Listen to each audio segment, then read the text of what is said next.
Hello everyone, thanks for tuning in to the 10th and final Summer 2021 update from GavsWeatherVids. So here we go again, it's Sunday, it's time to bring you another long range update. This time it is the 10th and final, can you believe it?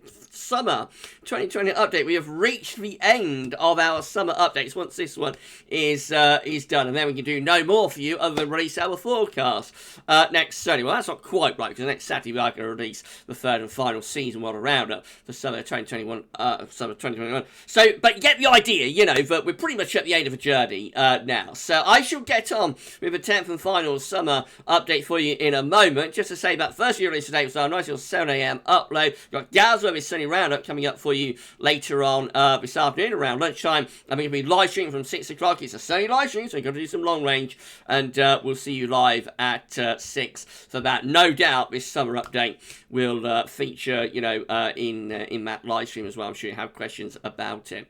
This is going to be an absolutely massive and epic summer update. I'm sure you can see it laid out in front of you. We have got 100 tabs open here right now as I'm starting this video. As we go through, we're going to count down these tabs, so gradually be reducing them. But as we begin, 100 tabs, this is at winter update levels, so that's going to be the kind of video that we're doing here. You know, going to be a long video, this, well over half an hour. So we'll see how long it takes us to get through 100 tabs. Got loads and loads of May data to show you, but you will be able to watch video on demand. It is currently now in the playlist for summer 2020 updates on YouTube, so you can come back to the playlist on YouTube, watch the video on demand whenever you'd like to do that. And thank you so much, everybody. No written version, of course, because we no longer update the website, but you can watch the video on demand, you know, as much as you want it and need it. Right, thank you so much to Schreier, my good friend Schreier Bruin, for all of the help on this and all of our summer updates, actually. Thank you so much, Schreier. Schreier's been absolutely amazing with all of the work on this update, getting all of the years together for, as you can see, but with 100 tabs, obviously there's a lot of years that Schreier has compiled for us, so thank you so much to my good friend Schreier Bruin. Of course, thank you so much to Rich for the gift. This is the last time you're going to see the gift. Going zoom, going zoom. Zoom down to the beach. It's the last time you're gonna see it. So we've got a special gift of the forecast next week. So this is it. This is the last time we're gonna be going zoom down to the beach. Thank you so much, Rich, for the gift. It's been a fantastic gift. Everybody has loved this year's gift. I know they have. And we'll see what Rich, I know what Rich has done for like the summer forecast, but you'll get to see that next week, and then we'll see what Rich comes up with, of course, of the autumn updates, which will be beginning.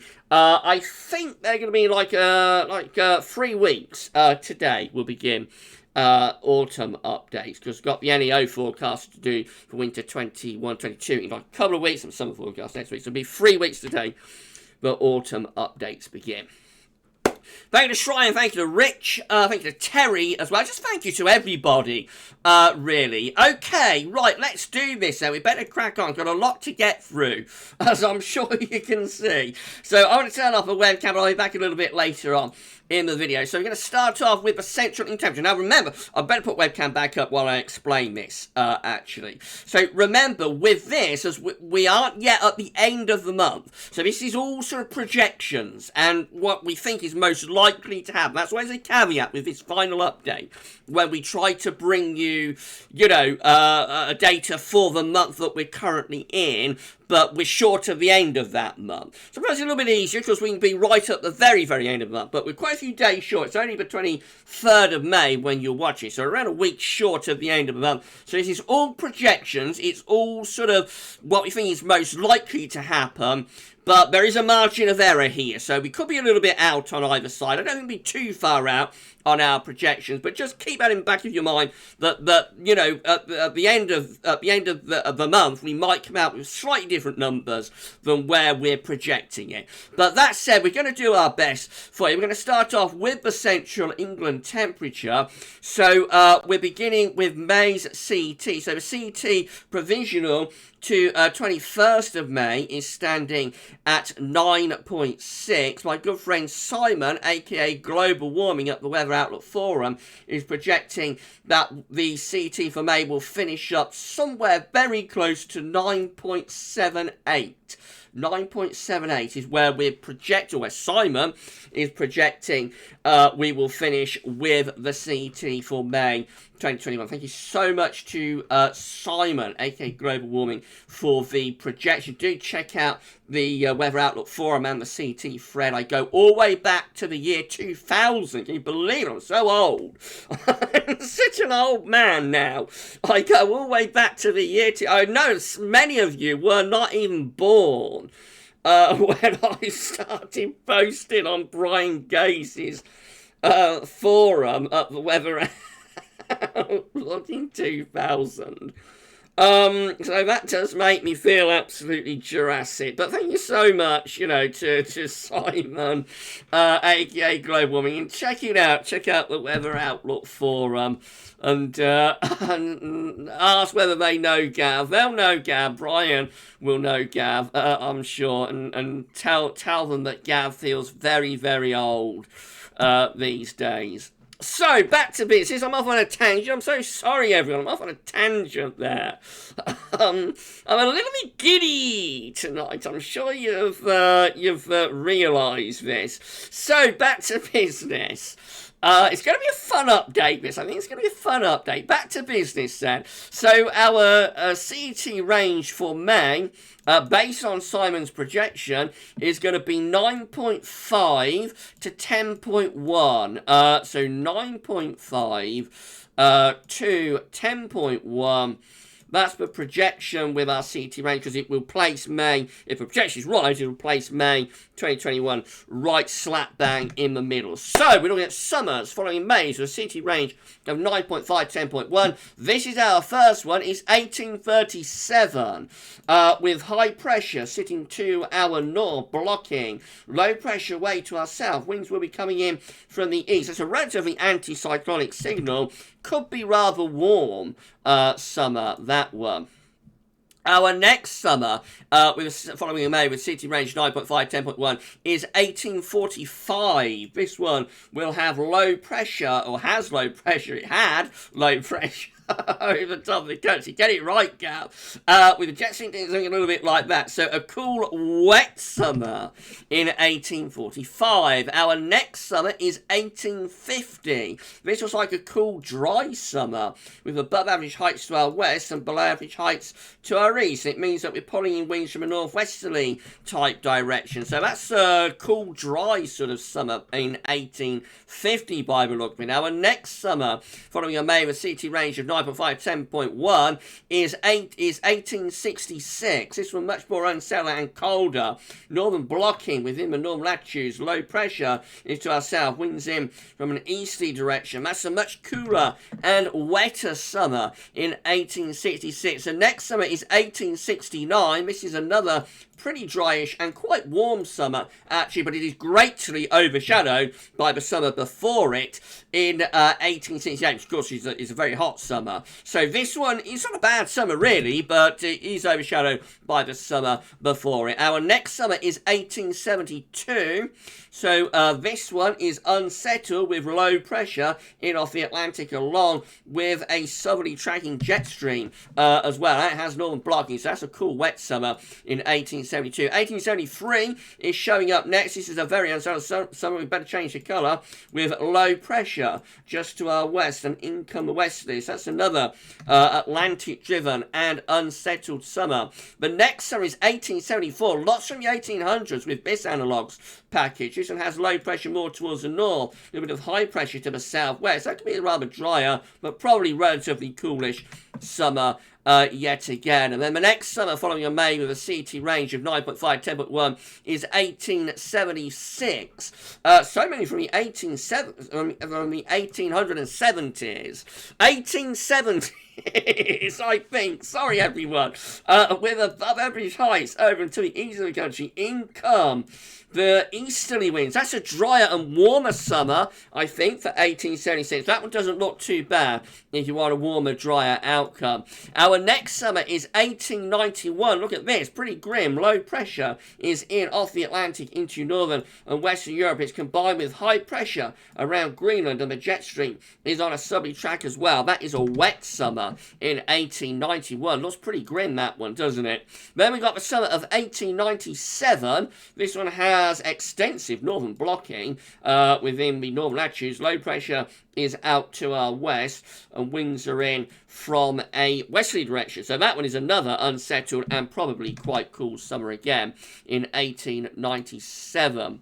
1899 is our next summer. This looks a lot better. It's probably the first proper dry and warm summer that we've seen, with a lot of high pressure centered over the UK and into northern Europe as well. Winds in from the east. I think that is a pretty good summer ending the 19th century. Right, we've finally made it into the 20th century, and a long gap there. We've got a 36-year gap from 1899 to 1935. So the next time you have May CET range of 9.5, 10.1 is 1935. This one is a rather unsettled, but at times I think quite warm summer, with low pressure out to our west and winds in from a southwesterly to rather southerly direction. So that's an unsettled but quite warm summer. Another pretty big gap to 1951. So this one is just a cool and unsettled summer, really, with low pressure across northern and western Europe. And again, we're bringing in the winds from off the Atlantic. Quite a cool wet summer there. Now, this is a very good summer. This is a bit of a classic. It's 1955. It does follow a May CET range of 9.5 to 10.1. This one has big high pressure centered over top of the country with a really dry summer here. A really dry and very warm to hot summer, particularly so through July and August. I think June is a little bit mixed. June is a little bit cooler and more unsettled, but when it gets going, this summer really does get going and turns up the heat. Another relatively long gap then to 1968. So this one has high pressure to our north and low pressure to our south. Very easterly summer this, and quite a wet summer as well. Quite a cool wet summer in 1968. I think it starts off not too bad, but it does deteriorate very rapidly. So yeah, pretty poor summer there in 1968. But again, most of the summers in the 1960s were. This is another good summer. This is 1975. This has a hot August with an 18 Celsius CET. Of course, it does have, like the snow event at the beginning of June. 2nd of June 1975 has snow recorded. But after that, it's blazing hot, really, through the rest of the summer. And especially so in August. And August 1975 is actually hotter than August 1976, believe it or not. Overall, it's an anticyclonic summer, very dry summer. It's in the middle of the drought years of the middle of the 1970s. It's the first of the very hot summers of 75 and 76. And as I say, it does contain a classic hot August. Summer 1979 is back to rather cool and unsettled conditions, with low pressure to our north, high pressure out in the Atlantic, winds lining up northwest, southeast. That's a mixer. It does have some warmer, drier days, but overall that is quite a mixed summer. This one's not bad either. This is 1984, very much overshadowed by the summer before it, 1983, which is a very hot summer. But in its own terms, this is a really decent summer, actually, in 1984, with lots of warm and dry weather on offer. 1987 is our next, and I think this is our final year for this particular analogues package, following May CET range of 9.5 to 10.1. So it's a long time ago, but we have this CET range in May, by the way. So this is 1987, and this is a much cooler, wetter, more unsettled summer. It has a mid-Atlantic ridge extending back to northern blocking. It has a trough of low pressure in over northern and western Europe too. It has a lot of northerly winds. It's just a very poor summer, really, in 1987. It's a very bad summer. It's a run of poor summers from 1985 through 1988. Like this is one of the four, one of the quads, I suppose, that are very poor during the middle of the 1980s. Right, let's start putting all of that together then. So this is how all Junes combined are looking following a May CET range of 9.5 to 10.1. And all Junes combined are looking unsettled, with below average heights out to our west and winds in from a westerly direction. Could be a little bit southwest and southerly, so might be some warm weather on offer, but it does look quite unsettled. All July's combined, though, change things around a little bit and start bringing some higher pressure over the country. So perhaps going to something a little bit drier and warmer maybe in these Julys. And then all August combined, looking cold and wetter again. So in August we tend to set up, let's get rid of that, in August we tend to set up blocking around Greenland with low pressure to our south-southeast and winds in from an easterly direction. So maybe a bit volatile. That could bring a bit of volatility into the south, maybe rather thundering in August, but obviously much, much more unsettled compared to July. So rather mixed summer favoured here, following this May CET range, with a relatively unsettled June, a drier July, and then potentially a very wet, but perhaps a bit volatile sort of August. Putting it all together, it's how all summers combined. Look, remember, every month is varying here, so it tends to have a slight high pressure to the north, slight low pressure to the south, but keep in mind that's, that's offset by the fact that each month is varying. If we just narrow, because there's a lot of years there from the 1800s, wasn't there? So let's just narrow things down to the more recent climate, maybe the more relevant years. This is how all Junes combined are looking following a May CET range of 9.5 to 10.1 post 1950. Now you may think that in the more modern climate, the Junes would get more settled, would get hot, warmer and more anticyclonic. Not the case. Look at this. Post 1950, the low pressure deepens like mad to our north, and that looks like a much more unsettled signal overall for those Junes following that May CET range. Quite a surprise there. No real difference at all Julys combined, still favouring that anticyclonic signal with high pressure in over the top of the country. And then all August combined look like that. So again, we favour high pressure to be to our north and low pressure to be to the south. So still, perhaps it's a little bit of a warmer signal, but still a rather unsettled signal, especially so for more southern areas. And then finally, all summers combined post 1950, perhaps to raise the heights a little bit, and that would be particularly down to July, I suppose, of course, rather more anti-cyclonic. But overall, a mixed bag to start us off. Right, so we'll pause the video there. Let's bring the camera back. We'll pause the video there, and when we return, we've got a little bit more to show you in terms of the CET, and then we will roll on into precipitation to rainfall for May. You get yourself a cup of tea and a comfy chair. Maybe something a little bit stronger, depending on what time you were watching this. You won't be wanting to drink anything too strong. Well, Sam might, but you won't want to be... I shouldn't have said that. You won't want to be drinking anything too strong, in the morning. But if watching this on Sunday evening, maybe a glass or something, who knows. Right, you get yourself a cup of tea, and I'll see you back in 2 seconds.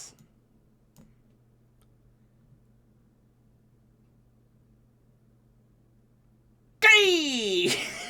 We're back! I'm so sorry, everybody. Let's put the webcam back up. We're back! Hello, everybody. I'm so sorry about that. What's that? I wonder. We're back, and we're ready to resume. Let's put this down. We're ready to resume the 10th and final Summer 2021 update. If you're enjoying the video so far, and who wouldn't, please smash the like button. Let us know in the comments what you think. And make sure you subscribe to our channel. Thank you so much, everybody, for doing this, GavsWeatherVids. Right, let's start again then. this next part of the 10th update. Right, so we're going to have a little bit more of CET. Now, this is a real shocker. This is from Shryan. Look at this. Look at it, everybody. Just look at this. This is from Shryan. Now, if the projection for May CET is right, 9.78, which of course is rounding up to 9.8. Combine that with April at 6.4, we get an overall combined April and May CET combo of 8.10. When was the last time we had an April and May CET combo as cold as that? It's here. Look at this. 1941. Which had a CET of, for April and May, had a CET of 7.90. So 986 is wiped out by this year. 1983 is wiped out by this year. So my line's got a bit wonky. And also 1951 is wiped out by this CET combo. If the projection is right, of course. That's the thing. Remember, this is all just based on a projection for May CET. But even if it's a little bit out, you know, so let's say we finish up, at 9.9, for example. I mean, it'll still be a very, very cool April and May combination. It's still up there with the coolest, really. So the coolest April and May combinations are going to be 2021, also 1986, 1983, 1951, 1941, 1923, 1902, 1897, 1891, 1888, 1887, 1885, and 1879. That's the last time we had a annual CET under 8 degrees, by the way, in the 7s in the extremely cold year of 1879. So this pair of months, April and May 2021, have been extremely cold, and so that's the next thing we're going to look at, those years. So this is how the summer of 1879 looks, following the coldest April and May combos.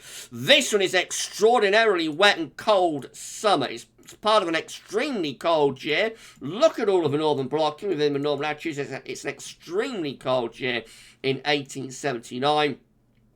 Jet stream's down here somewhere, and it's just a very, very bad summer. As I say, 1879 is the last time that we had an annual CET under 8 degrees. It has not happened since. And even for that era, even for that time, in the late 1800s, it was a very, very cold year and a really bad summer following a severely cold winter for 1878, 1879. Next up, we've got 1885 for these cold April and May combos. This one looks very bizarre, sort of chart, doesn't it? So much low pressure around here. I'm not sure what's going on at all there. But for us, actually, we're under a ridge. We've got a ridge building in from the west and from the northwest. So actually, it's a little bit of a drier summer that in 1885, but probably quite cool with winds in from a northerly direction. But I have to say, it is an extremely bizarre sort of 500 geopotential height anomaly. Next, with those coldest April and May combos, is the summer of 1888. This is another very cold and wet summer with low pressure over the top of the country and slightly to our south, combined with northern blocking. Again, it's a cold year and a very cold and wet and miserable summer in 1888. 1887 is next, so they're the wrong way round. Sorry about that, everybody. Never mind. Forget that happened. So this one, higher pressure. I'm a bit demob happy. I'm not worrying about anything because this is the final summer update, so I'm excited. So this one is a rather dry and cool summer. It has a very active hurricane season in 1887. I think it starts off quite dry and then it gets wetter later on. Overall, it looks like it's sort of a dryish, coolish sort of summer.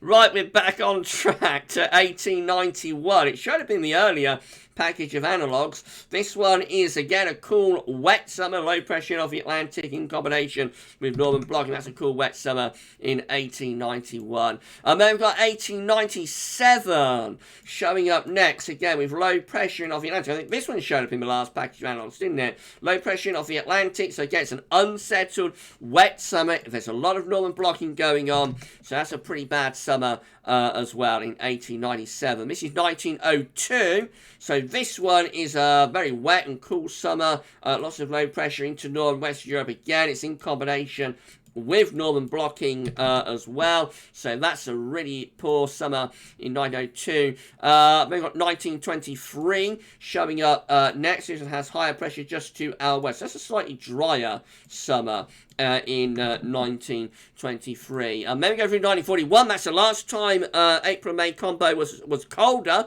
than this year. If projection for May at 9.8 is right, then this is the last time that April-May was as cold as 2021. It's 1941, 18 years ago. Can you believe that?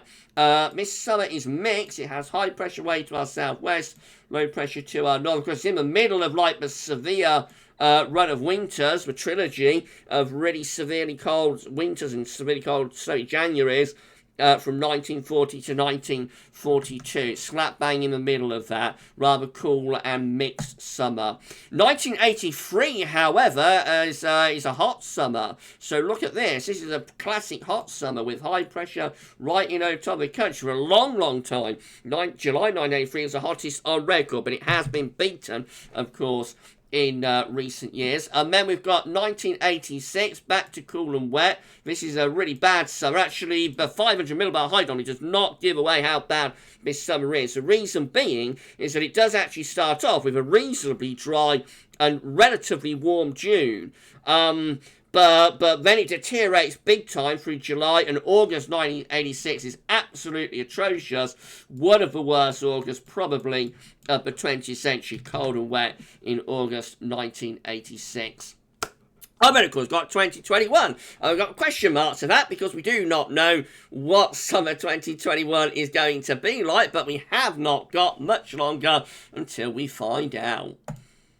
Right, let's just put all of that together then. So this is how all Junes combined are looking following the coldest April and May combos. Anticyclonic signal for these Junes with above average heights, high pressure centering over the top of the country, winds coming around the high from the east. So a lot of dry and warm weather on offer with both Junes. Maybe a little bit of a surprise. Look what happens in July though. The heights pull out to our west. We set up a mid-Atlantic ridge and then we send a low pressure down into northern western Europe, so for July's turn cool and wet. All August combined get even worse, but high pressure then strengthens around Greenland, so you get northern blocking appearing with deep low pressure into northwestern Europe. It's a classic front-loaded summer this, following these cold April and May combos. Classic front-loaded summer, driest, warmest in June, deterioration in July, and then really bad by the time you get through to August. All summers combined following the coldest April and May combos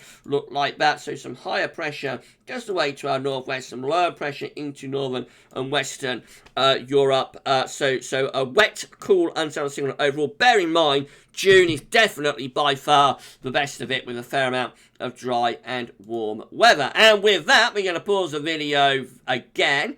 And when we return after the break, we're going to have a look at some precipitation data. So let's do it, shall we? Now, I'm going to pause the video there and I'll see you back in 2 seconds.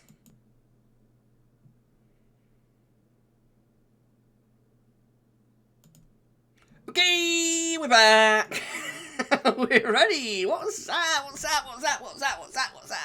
I don't know.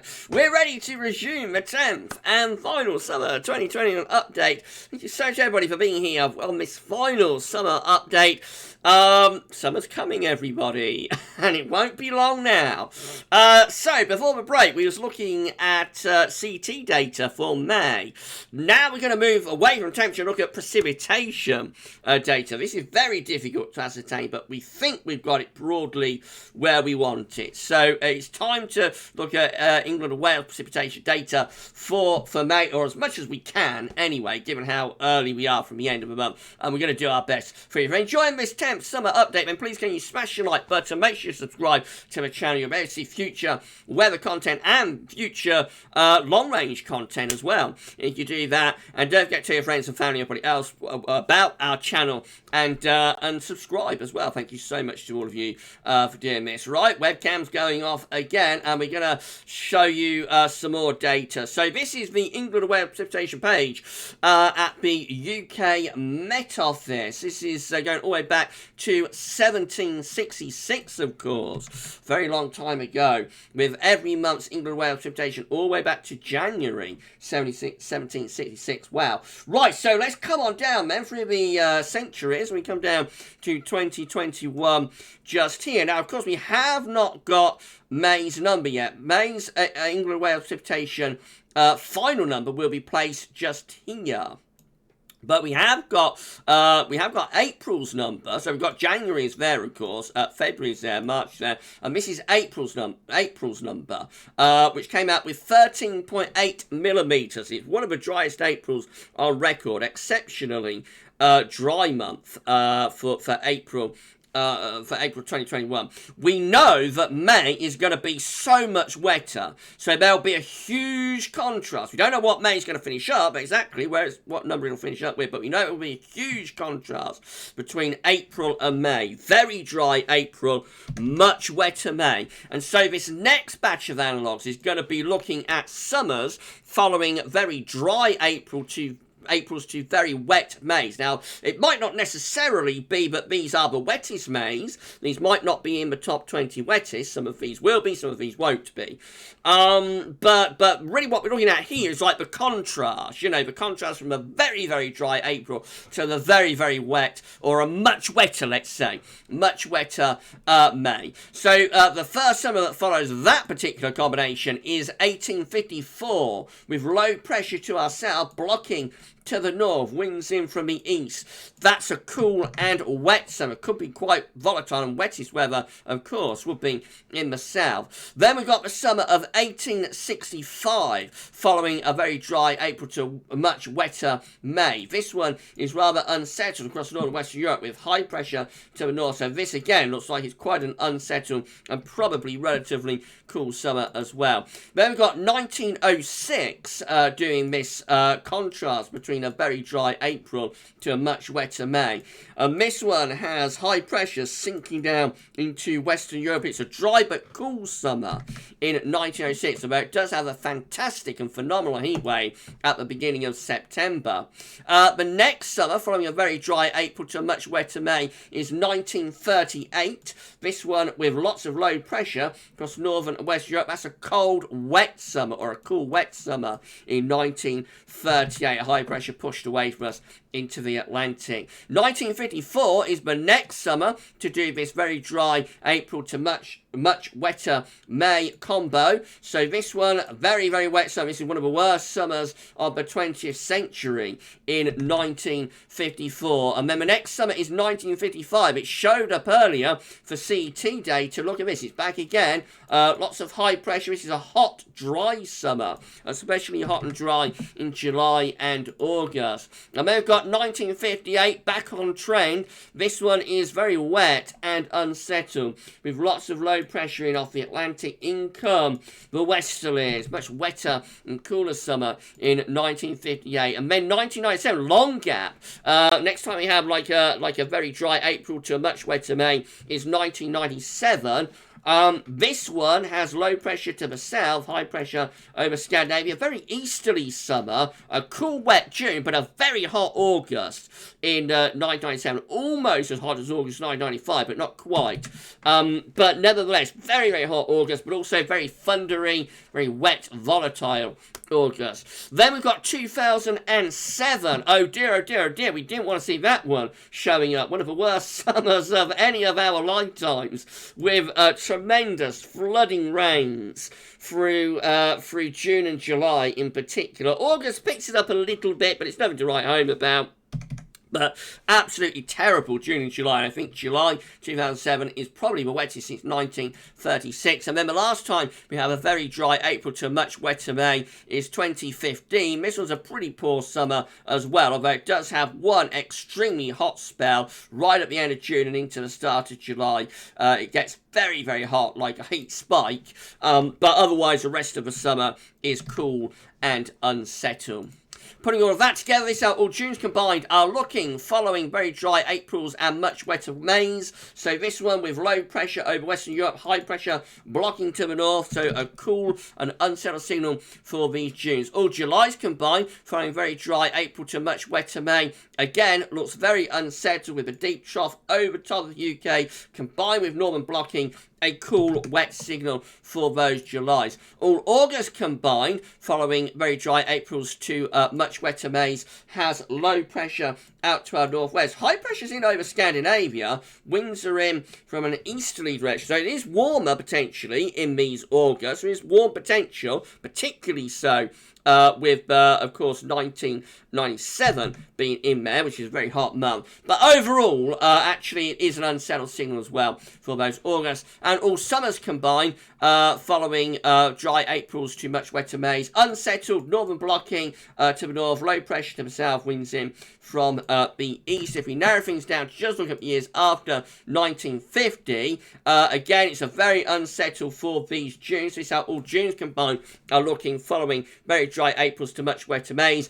Cool and wet for those Junes. All Julys combined following very dry Aprils to much wetter Mays. Again, unsettled and cool, low pressure across northwest Europe. There is northern blocking on the scene as well. And all August combined, again, look at this, raising the heights over Scandinavia. So definitely August looks the hottest out of all of the months, because that will bring in like easterly winds, which in August are going to be hot, potentially, but volatile with low pressure to the south and to the west. It does imply but there could be quite a bit of rain involved with these August.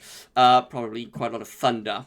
And then finally, all summers combined, following very dry Aprils to much wetter Mays, look like that. Low pressure over the UK and Western Europe combined with blocking to the north. It's a cool and wet signal overall for those summers, but keep in mind August do get a lot better. And then we're going to pause the video one final time. When we return, we're going to bring you our last batch of analogues for our summer updates. We'll be looking at more England and Wales precipitation data. So again, you get yourself a cup of tea. We'll talk for 35 minutes, so it's been a long video. You get yourself a cup of tea, stretch your legs, and we'll be back in 2 seconds, and we'll bring you our last batch of analogues. Wow, wow, wow. How exciting. I shall see you in 2 seconds.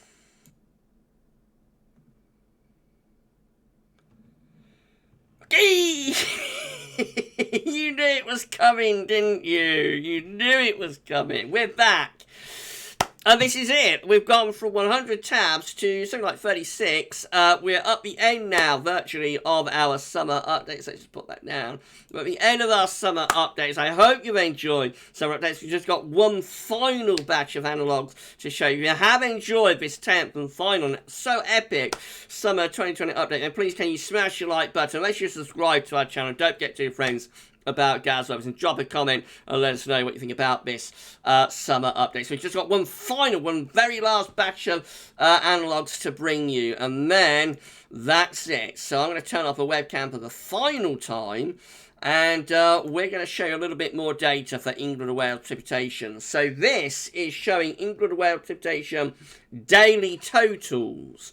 So as I explained, we won't have like the finalised number for England and Wales precipitation until the end of the month, until we get into June. We can see, though, we can say that so far, up to the 20th of May, we have had 93 millimetres. 93 millimetres so far up to the end of May. And got more rain to come.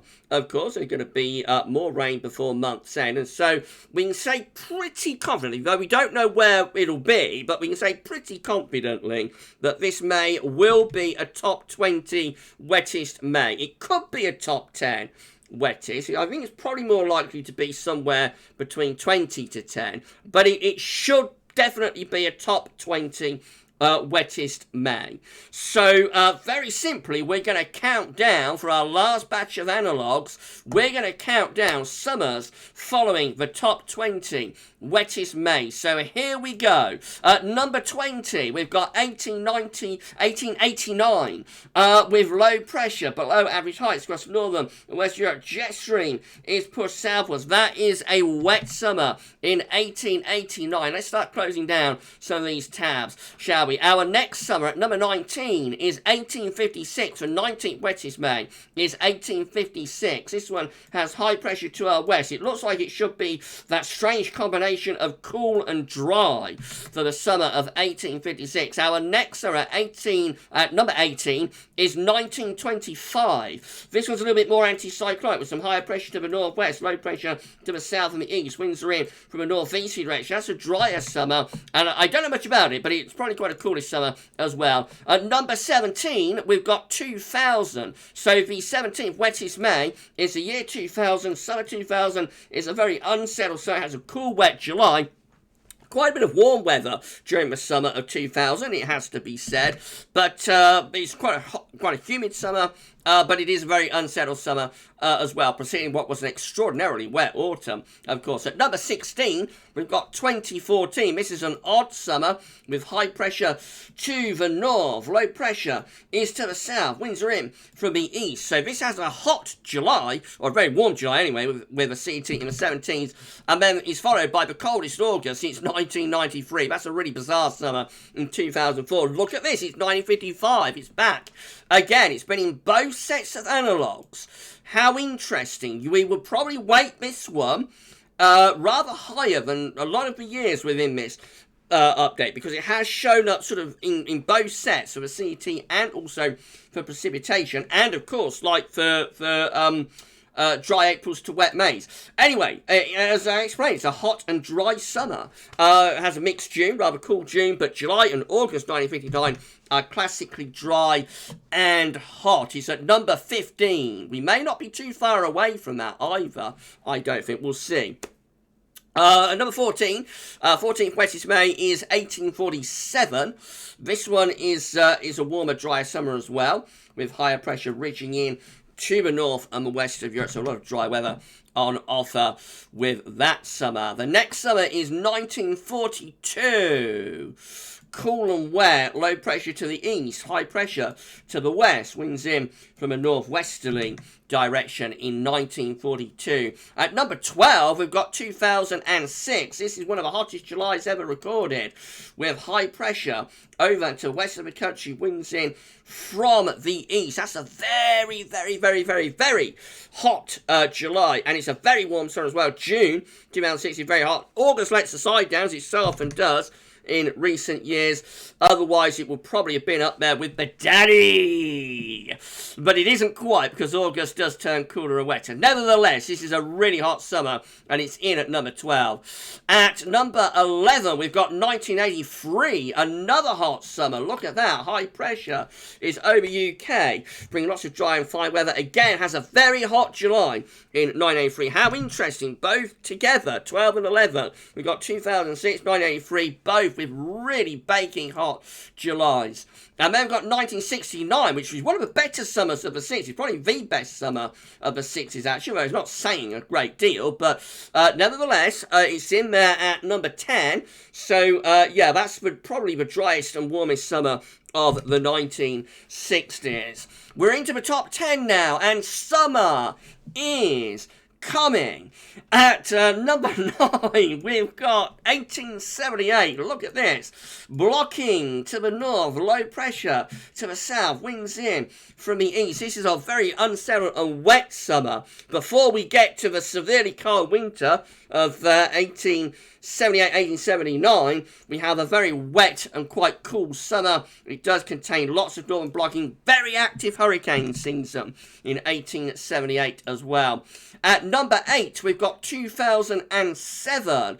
Showed up in the earlier analogues package, or one of them, has blocking to the north, low pressure to the south, winds are in from the east. That's a very wet summer, of course, disastrously so, atrociously so, for June and July. August does get a little bit better, but it's not saying much. It's a terrible summer, one of the worst summers that any of us have ever lived through. Number 7 is 1979. This is a cool and mixed summer with high pressure to our west, low pressure to our east-northeast. Winds are in from a northwesterly direction. Summer's coming, everybody. Summer is coming. At number 6, we've got 1869. It showed up earlier. It's back again. This one with high pressure just to our west. Dry and quite warm summer, but overshadowed by the hot summer of 1868. Right, we're top 5 now. At number 5, we've got number 24. Look at this. Low pressure is in from the Atlantic, bringing loads of wet weather and pretty cool too. At number 4, we've got 1886. This one is an unsettled summer too. Let's change the colour, shall we? With low pressure across northern and western Europe. That is a very wet, unsettled summer in 1886. Number 3, top 3. Summer is coming. We've got 1843. And this one has high pressure to the north, low pressure to the south. I'm so sorry, everybody. I'm very giddy as we go to the end of our summer updates. Winds are in from the east, so there's a lot of dry weather with that, but it might be a bit volatile.